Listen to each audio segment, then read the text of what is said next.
everyone, welcome to the MOOCs on Media and Human Rights. Before we reach to the question of human rights, let's question why media is important and how does it work for spreading of human rights. Actually, media is an essential pillar of democratic state. How? It informs about your rights, it creates awareness about the rights and also the infringement of rights, and educates about the rights too. So, it's all about rights and duties, and hence lead people towards participation in democracy in a responsible manner. What is the role of media? Actually, media widens the reach of human rights movements through showing the plight and protests of people asking for protection of their rights on issues such as slave trade, human trafficking, refugee crisis, racial discrimination, and many more issues where we observe the breaching of human rights, where we observe that one individual is not treated as human. So, it works on those questions. Media also has a role to preserve the diversity of context while advocating for human rights in different frames, such as individual, community-based, universal. It is important to set the narrative with right approach through diverse media processes in relation to the context. So, here one thing is important, that it is not about only the enjoyment of individual rights, but it is also about the responsibility towards community and your environment. So, it educates about the duties along with enjoyment of the rights. So, what is the concept of human rights? From the historic times, the societies over the world have witnessed the inequality based on color, gender and class, and we have observed right from the history that how slaves had been treated as non-human in the ancient societies and even in the medieval societies. So, such inequalities have been practiced through banning individual groups, communities from political, economic, social participation. Here the word participation is very much important, because the people who were not a part of human rights frame, they were treated as exclusionary and alienated to the society. So, the value of being was not there. The situation necessitated to formally define human rights. Thus, the human rights provide for equality based enjoyment of human dignity and well-being of all. So, if we trace the history and development of human rights, we find there were power relationships based on the ownership of property. We see the struggle for equality, and we are again and again going back to the example of slaves in the ancient history for to make it more understood. So, the traces from the ancient history to the milestones achieved in the modern times tell the history of the development of human rights too. So, here let us understand human rights journey from ancient history. So, it was the first of all Hammurabi's codes, where we see that the codes or the formal laws were established to protect the poor against the powerful. So, it was called that it was the laws which were framed to save weaker sections. So, the Babylonian king Hammurabi issued the written public laws for the first time in the Middle East and the world history too. So, it included civil laws, marriage and family laws, property laws, and even the laws related to fair wages. Remember, it was said to be the laws, the codes for the weaker section. So, that those were the first instance of you can say the imprints of human rights in the ancient history. So, but the question was whether Hammurabi's code were really based on inequality, were really based on equality.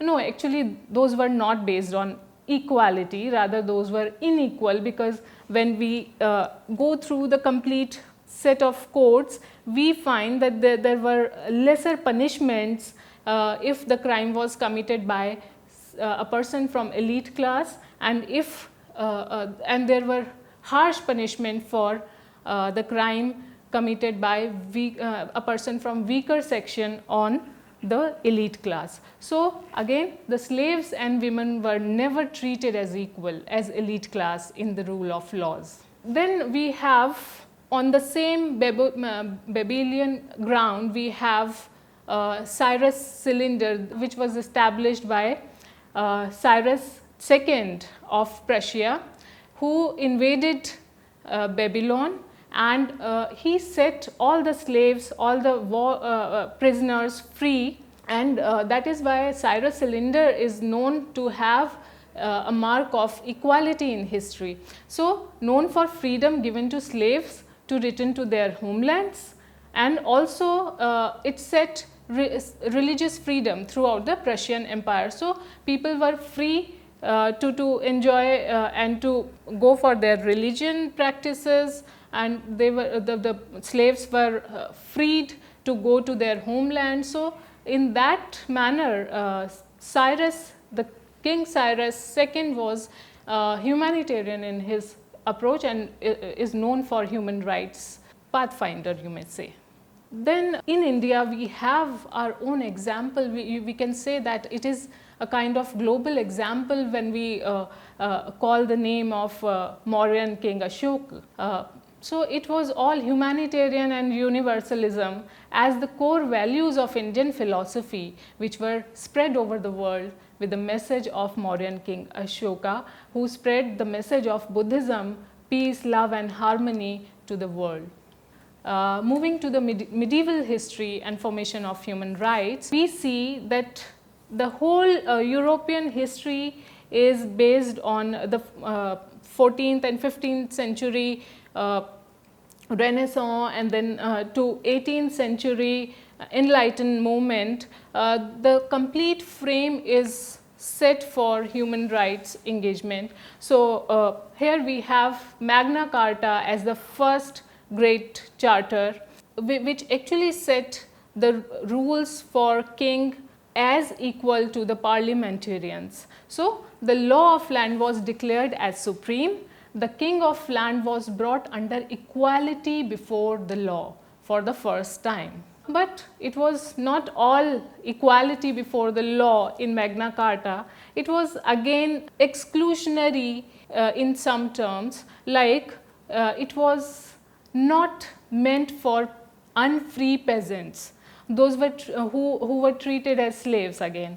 So majority of common people, including women, were out of the ambit of right to justice and fair trial. So it was not totally egalitarian as it is said, though we all know that it became the foundation of universal Declaration of Human Rights later. So that is again a fact. So later we have the Petition of Right. The most striking feature of the petition of English Parliament was the abolition of imprisonment of the people without cause. So the Bill of Rights states political and civil rights, protection of free speech in Parliament.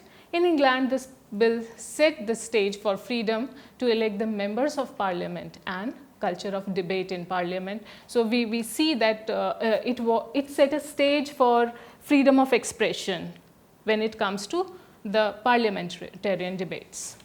Then we have a total era of Reformation, Renaissance and Enlightenment, and it actually led us towards modern world of human rights. So from 14th century to 17th century we had Renaissance, which is called the first wave of human rights movement. So it started with religious rights, then we see that the civil rights also became a part of it. So the important philosopher of those time were John Locke, Voltaire and Rousseau, who actually promulgated the idea of human life with liberty, equality and independence with philosophy of natural rights.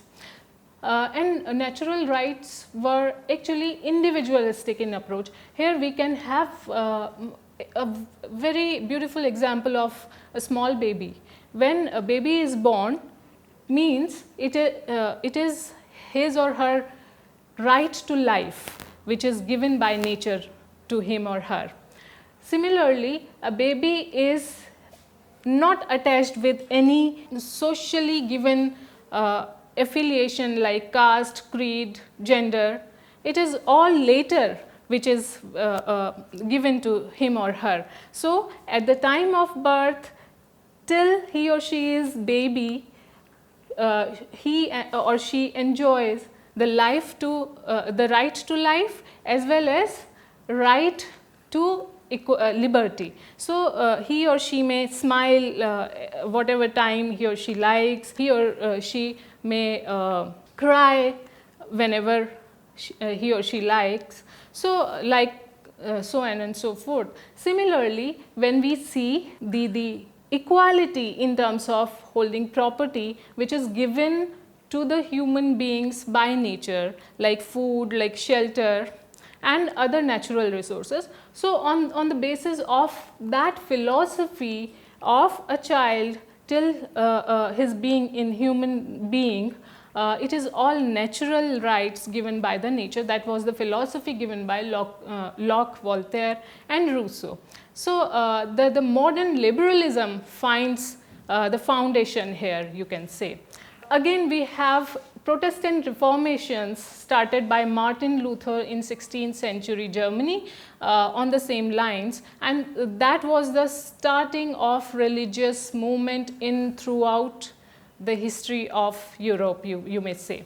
So, we see that the religious movement started by Martin Luther in Germany spreads in other parts like Spain and France and other parts of Europe altogether in no time. So, we see that how the religious freedom is sought to be asked for everyone. So, it was not a property of some church or like Martin Luther translated Bible in English from Latin. So, it was so that it is provided to every common man, because religion belongs to every common man. So, that was the philosophy, and here we see that how participation as an element of human rights starts to evolve.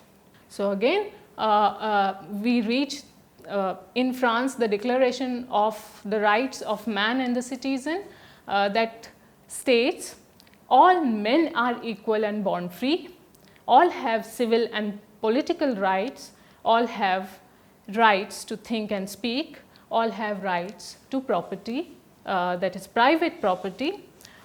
This French declaration also stated that all will be presumed innocent until proven guilty. So, here again, if you notice, the women were excluded from those rights. So, that is again a kind of lacuna you find in formation of such human rights laws in the history. So, the major drawback, as we have stated, of the Declaration of the Right of Man and of the Citizen was that of women were excluded from the citizenship and were not the part of the people born equal and free. So, then we will come to the US Bill of Rights. So, bill was based on the first 10 amendments to the United States Constitution. These were free exercise of religion, freedom of speech and assembly, security of a free state, the right to a fair, speedy trial and protection against unreasonable searches and seizure. So, the amendment second of the Bill of Rights also gives the right to people to keep and bear arms. So, if you observe, this particular amendment is being protested against the citizens of America today in the wake of increasing criminal offences, where hundreds of people have been killed by the culprits. So, the same amendment is used for violation of human rights. So, this is protested against. So then we come to the Geneva Conventions. These were the war treaties associated with the protection of human rights of the prisoners of war, especially in relation to human treatment of sick and wounded. Then we have the whole history of women's suffrage, because throughout the history we are noticing that women as a class were excluded, women as a gender were excluded totally from the human rights frame. So we see women's suffrage, there was a continuous struggle going on in terms of women's rights. So the beginning of civil and political rights for women were with right to vote, led by Kate Shepherd. So that was the women's right movement in 1893 in New Zealand, and it became a success. And now if you have a chance to look at the currency of New Zealand, you will find Kate Shepherd's photograph on the currency notes. So the modern history, where we reach to the Universal Declaration of Human Rights, it actually is based on exploitation of human beings, the gory wars where thousands of peoples were killed. So we see that after World War I, the leaders initiate the siege of the gory game, and that resulted in the foundations of League of Nations in 1919. Then again we see a complete gory picture at the time of World War II, and we also faced the bombing of Hiroshima and Nagasaki, which became a pathfinder, or you can say that the stage where world leaders sat together to discuss that there should be no more wars. So the Universal Declaration of Human Rights is based on that, on the concept of rights of individual.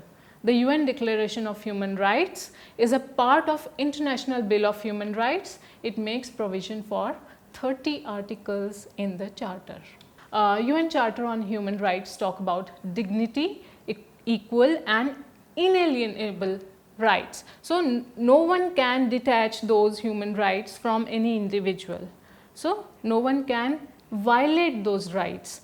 So those rights became the foundation for freedom, justice and peace in the world. There were 30 articles, there are 30 articles mentioned in the UN Charter of Universal Declaration of Human Rights.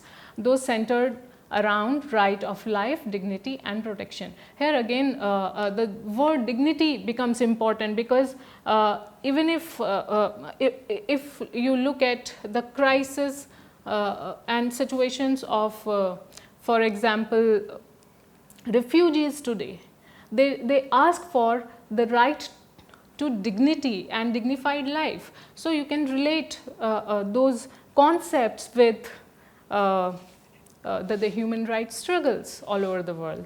So again we have International Covenant on Economic, Social and Cultural Rights. Their cultural rights, we are going to discuss it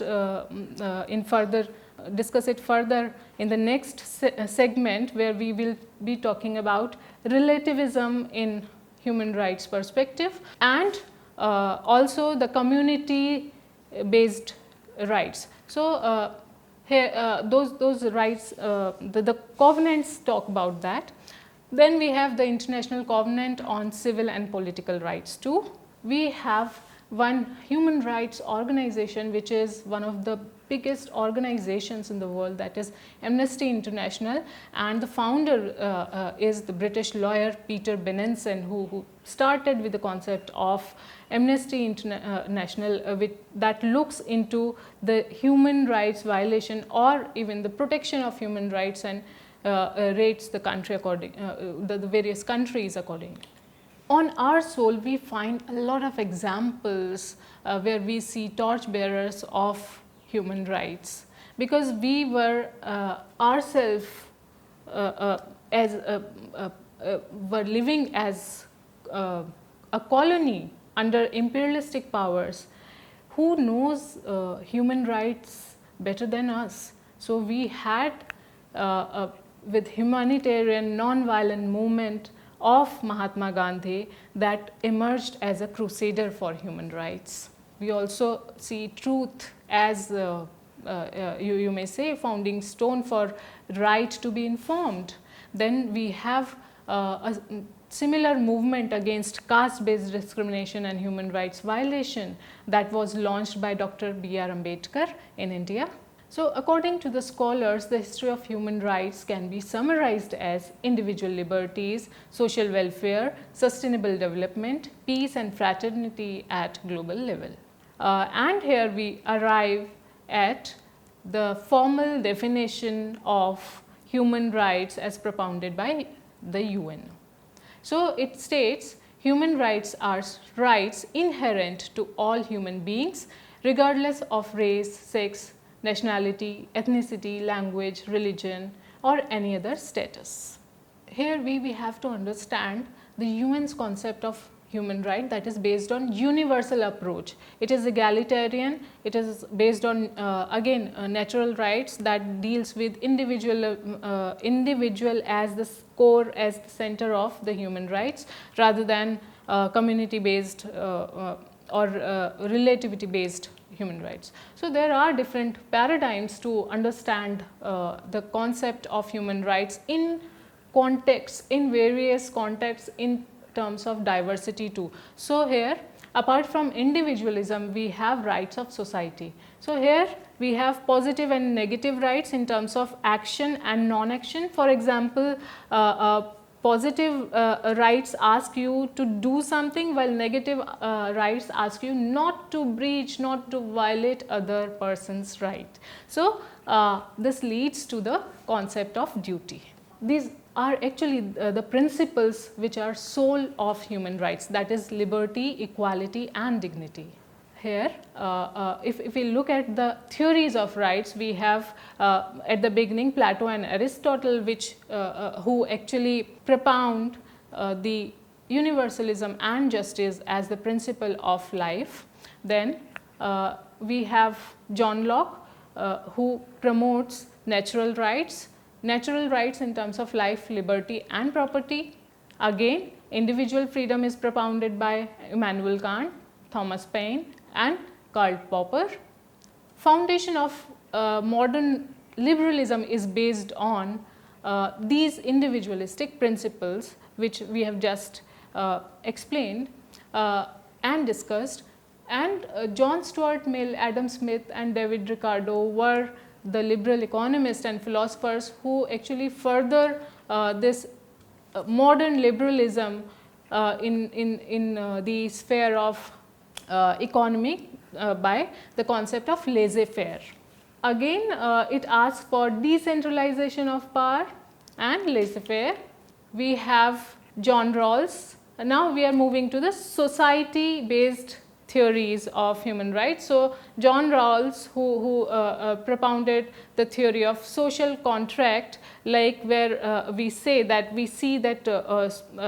individual is a part of society rather than society is made by individual. So, here it asks for duties, it asks for social contract, and through social contract John Rawls states that how individuals have given consent for a legitimate authority to rule and to govern. So, they have a cohesive relationship and it is not based on exploitative power relationship. So, again Montesquieu states that separation of political power among executive, legislature and judiciary.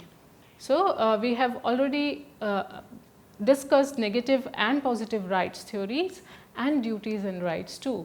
So, we are moving further, moving ahead with how these theories of individualism and societies, which actually become the notion of universal human rights approach or paradigm governed by UN, has been seen with a critical frame by especially by Jan Servais and Chris Verschutten, where they talk about the binaries or the conflict between traditional and modernity, universality and relativism, individualism and collectivism. So, we have the complete charter of 30 articles divided into various parts, right from the individual rights, the state responsibility and the individual and state duties as well, which can be understood with the UN Charter of Universal Declaration of Human Rights. So, moving further, we come to our Indian Constitution of Human Rights. Here we have complete parts explicitly given for which declare human rights with perspective, like part 3 that deals with fundamental rights and part 4 that deals with directive principles of state policy. So, here if we go for particular articles, we have article 14, 15 and 16 that mandates equality before the law, equal protection of the laws. Then we have directive principles of the state that talk about affirmative actions for protection of those rights from state's viewpoint. Then we have if we look at the relationship between media, society and human rights, we find that media is a social institution. It is a kind of cultural practice that functions around to impart information, it educates, it socializes and it actually reflects in social behavior of people. So, the relationship between political systems and media are reflected well in power theories and normative theories of press, where power theories states that it is not only through coercive actions, but when any state or any power entity wants to be in power position, it has to take the consent of people. So, normative theories of press are again based on the same political relationship, political structures and their relationship with the media and how media content is framed. As Walter Lippmann has said, news is not a mirror of social conditions, but the report of an aspect that has obstructed itself. So, we have two basic processes when we observe media that is important to learn to see whether you are not being a part of propagation or some agenda is not set with some particular intention. So, we have the concept of framing and priming, where we see that how content is given a single narrative or perspective. So, here we see that marginalized identities and their representations in media is also based on some kind of narrative set in the media. So, various social identities embedded in Indian social structure, if we observe, are caste, class, gender, ethnicity, minorities. We have representation of social identities, for example, caste, where we find that the complexity of caste, that the discrimination with a particular caste has well been depicted beautifully in films like Diksha and Rudali, and they leave the audience with questions whether it is right or wrong. So, when it comes to the class representation, unfortunately the class as haves and have-nots do not occur after the later stage of 1980s and 1990s. So, earlier we had such films like Naya Daur and Trishul and many more, where we saw that class conflict, and when we say class conflict, we can see that dichotomy in terms of urban rural regionalism as well as urban divide.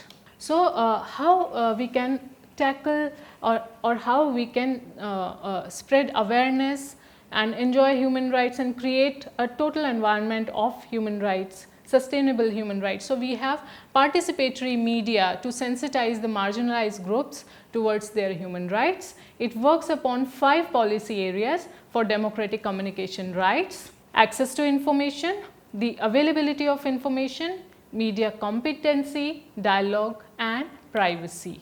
So, to conclude, With this discussion, we expect you to acquire an understanding of human rights and its global and Indian perspectives, to develop thought process to discuss the emerging issues of human rights, civil liberties, international humanitarian crisis, and to have skills to analyze the media processes in relation to the representation of human rights issues, and also to know the strength of participatory media is to achieve an inclusive, equality-based society. So, we all can be participative in participatory media to create a world of human rights where dignity, equality of all is secured and sustained. Thank you very much for this session.